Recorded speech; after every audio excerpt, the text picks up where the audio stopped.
আমরা গতকাল খবর পেয়েছি আমাদের একটা নির্বাচন যে কমিশন আছে, আমাদের আগেও তো একটা নির্বাচন কমিশন ছিল,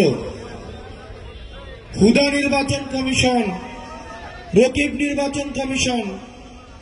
আমাদের নির্বাচন কমিশনরা দিনের ভোট তারা রাতে করে দিয়েছে। তারা পুলিশকে সাক্ষী রেখে, সেনাবাহিনীকে সাক্ষী রেখে রাতের বেলায় ভোট কেটে নিয়েছে। কবর থেকে এমন শুনেছি মরা মানুষ এসেও ভোট দিয়ে গিয়েছে। আমরা এমনও শুনেছি দাদা দাদি 20 বছর আগে মারা গিয়েছে, উনিও নাকি ভোটের লাইনে এসে ভোট দিয়ে গিয়েছে। এগুলা ছিল হুদা কমিশনের কাজ। এই হুদা কমিশনের নুরুল হুদা, এই নুরুল হুদার পরিণতি কিন্তু আজকে জাতি দেখছে। জুতার মালা গলায় দিয়ে আজকে উনি কারাগারে নিক্ষিপ্ত হয়েছে।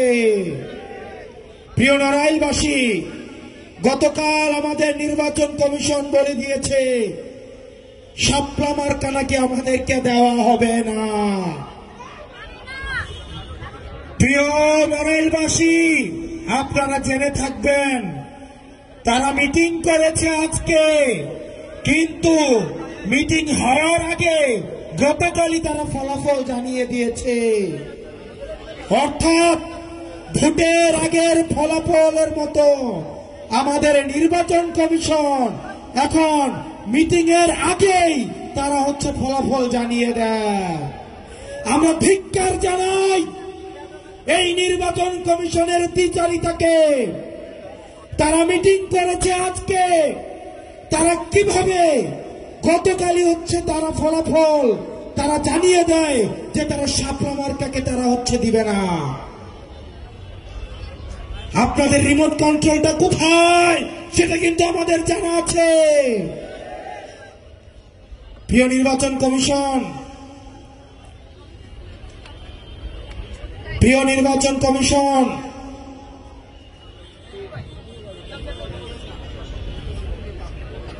আমরা দেখতাম নির্বাচনের আগে জিএম কাদের যায় ভারতে, এরশাদ যেত ক্যান্টনমেন্টে গলফ খেলতে।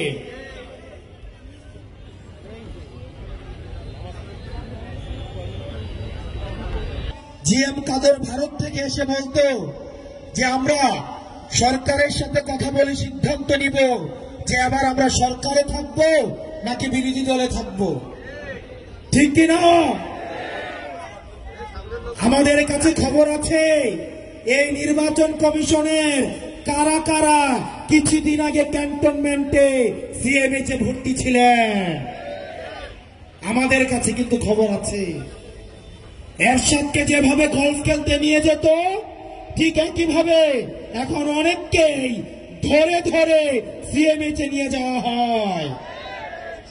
কোন জায়গা থেকে পরিচালিত হচ্ছে রাজনীতি যে কোথায় চলে।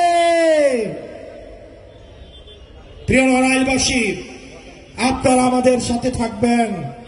আমরা প্রতিজ্ঞা করছি অতীতের যে রাজনীতিক যে ধারণা ছিল, যেই খেলা ছিল, সেই খেলার নিয়ম তো পাল্টাবই, খেলাকেও পাল্টে দিব। এই রাজনীতিবিদদের জন্য আমরা কঠিন করে অবশ্যই ছাড়বো, অবশ্যই ছাড়বো, অবশ্যই ছাড়বো।